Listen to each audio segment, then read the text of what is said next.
नमस्कार दोस्तों, आज हम आपको रामायण काल की 10 अनसुनी और अनजान बातें बताने जा रहे हैं। रामायण एक ऐसा महाकाव्य जो भारतीय संस्कृति की नींव का एक महत्वपूर्ण हिस्सा है। यह महाकाव्य न केवल एक धार्मिक ग्रंथ है, बल्कि इसमें जीवन के कई महत्वपूर्ण सबक भी छुपे हुए हैं। रामायण एक ऐसा महाकाव्य जो भारतीय संस्कृति की नींव का एक महत्वपूर्ण हिस्सा है। इस महाकाव्य में भगवान राम, सीता, लक्ष्मण और हनुमान जैसे महान पात्रों की कहानियां हैं। लेकिन क्या आप जानते हैं कि इस महाकाव्य में कई ऐसी बातें छुपी हैं जो शायद आपने पहले कभी नहीं सुनी होंगी। लेकिन क्या आप जानते हैं इस महान गाथा में कई ऐसी बातें छुपी हैं जो शायद आपने पहले कभी नहीं सुनी होंगी। जैसे कि रामायण काल में विज्ञान और तकनीक का भी उल्लेख मिलता है। इसके अलावा रामायण में वर्णित कई स्थान आज भी भारत में मौजूद हैं और वे पर्यटकों के लिए आकर्षण का केंद्र हैं। तो आइए आज हम आपको ले चलते हैं उस काल की एक अद्भुत यात्रा पर, जहां हम खोलेंगे रामायण काल के कुछ अनछुए पन्ने। इस यात्रा में हम जानेंगे कि कैसे रामायण ने भारतीय समाज और संस्कृति को आकार दिया। हम उन रहस्यमयी तथ्यों को भी उजागर करेंगे जो इस महाकाव्य को और भी रोचक बनाते हैं। तो बने रहिए हमारे साथ और जानिए रामायण काल की 10 अनसुनी बातें। क्या आप जानते हैं रामायण काल में सिंधु घाटी सभ्यता अपने चरम पर थी। यह सभ्यता जो आज के पाकिस्तान और उत्तर पश्चिम भारत में फैली हुई थी, अपने समय की सबसे उन्नत और समृद्ध सभ्यताओं में से एक थी।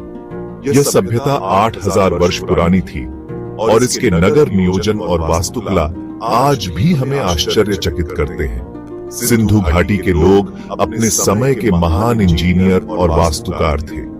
उनके द्वारा बनाए गए नगरों में सड़कों का जाल, जल निकासी प्रणाली और घरों की संरचना अद्वितीय थी।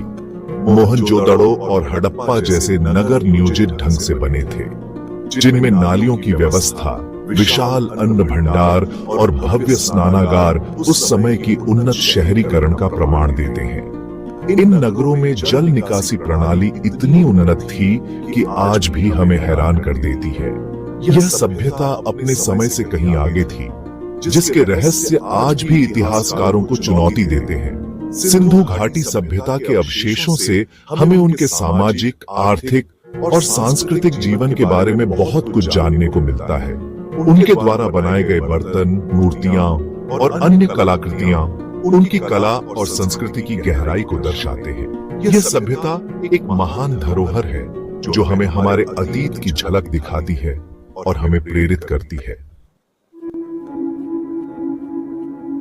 रामायण सिर्फ एक कहानी नहीं, बल्कि एक ऐसे समय का वर्णन है जब धरती पर विचित्र किस्म की प्रजातियां निवास करती थीं। उस समय की धरती पर ऐसे जीव जंतु थे जिनकी कल्पना आज के वैज्ञानिक भी नहीं कर सकते। वानर, गरुड़, रीछ जैसे अनेक जीव जंतुओं का वर्णन मिलता है जो न केवल आकार में बड़े थे, बल्कि उनकी शक्तियां भी अद्वितीय थीं, जिनकी शक्ति और क्षमताएं आज हमें अविश्वसनीय लगती हैं। इन प्राणियों की कहानियां हमें यह सोचने पर मजबूर करती हैं कि क्या वास्तव में ऐसा हो सकता है। हनुमान जी का समुद्र पार करना, जो उनकी अद्वितीय शक्ति और साहस का प्रतीक है, जटायु और संपाति जैसे गरुड़ों की उड़ान, जो उनकी विशालता और शक्ति को दर्शाती है, ये सब उस युग की अद्भुत जैव विविधता की गाथा बयां करते हैं। उस समय की जैव विविधता इतनी समृद्ध थी कि आज के वैज्ञानिक भी हैरान रह जाएं। क्या यह संभव है कि रामायण काल में वास्तव में ऐसे प्राणी मौजूद थे, या फिर ये केवल हमारी कल्पना की उपज है? यह एक रहस्य है जो आज भी अनसुलझा है। रामायण काल को केवल पौराणिक कथाओं का काल न समझे। यह युग अनेक आविष्कारों का भी गवाह रहा है। नाव और समुद्री जलपोतों से लेकर विमान तक रामायण में कई प्रकार के यान वर्णित हैं। शतरंज का खेल, रथों का निर्माण, धनुष बाण और अन्य अस्त्र शस्त्र, ये सब उस समय की वैज्ञानिक प्रगति को दर्शाते हैं। रामायण काल में भवन निर्माण कला अपने शिखर पर थी।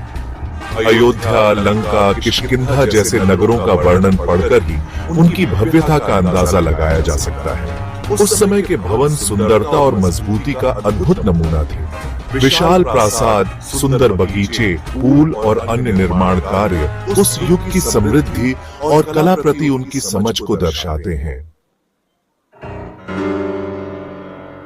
रावण की लंका। यह नगर अपनी समृद्धि और शक्ति के लिए प्रसिद्ध था।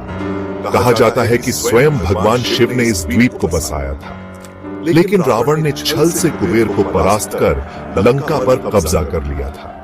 सोने की लंका का वर्णन रामायण में विस्तार से मिलता है, जो उस समय की धातु विज्ञान और स्थापत्य कला का बेहतरीन उदाहरण है। श्रीलंका में एक पर्वत है जिसे श्रीपद चोटी कहा जाता है। यह स्थान हिंदुओं के लिए अत्यंत पवित्र माना जाता है, क्योंकि यहाँ भगवान शिव के चरण चिन्ह मौजूद हैं।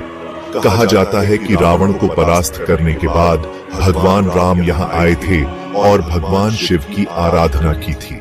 यह स्थान आस्था और भक्ति का प्रतीक है, जो हमें रामायण काल से जोड़ता है। श्रीलंका के रैगला के घने जंगलों में एक गुफा है जिसे रावण की गुफा कहा जाता है। स्थानीय लोगों का मानना है कि रावण का शव इसी गुफा में सुरक्षित रखा गया था। यह गुफा रहस्यों और कथाओं से भरी हुई है, जो रावण के जीवन और उसके काल की याद दिलाती है। क्या यह सच है कि रावण का शव अभी भी इस गुफा में मौजूद है? राम सेतु, जिसे नल सेतु भी कहा जाता है, भारत और श्रीलंका के बीच एक पुल है। रामायण के अनुसार भगवान राम ने अपनी सेना के साथ लंका पहुंचने के लिए इस पुल का निर्माण किया था। यह पुल प्राचीन भारतीय इंजीनियरिंग का एक अद्भुत उदाहरण है, जो आज भी मौजूद है। हालांकि इस पुल के अस्तित्व को लेकर वैज्ञानिक मतभेद है, लेकिन यह पुल आस्था और इतिहास का प्रतीक बना हुआ है। रामायण काल में भारत कई जनपदों में बंटा हुआ था। इनमें से 9 प्रमुख महाजनपद थे: मगध, अंग, अवंती, अनूप, सूरसेन, धनी, पांड्य, विंध्य और मलय।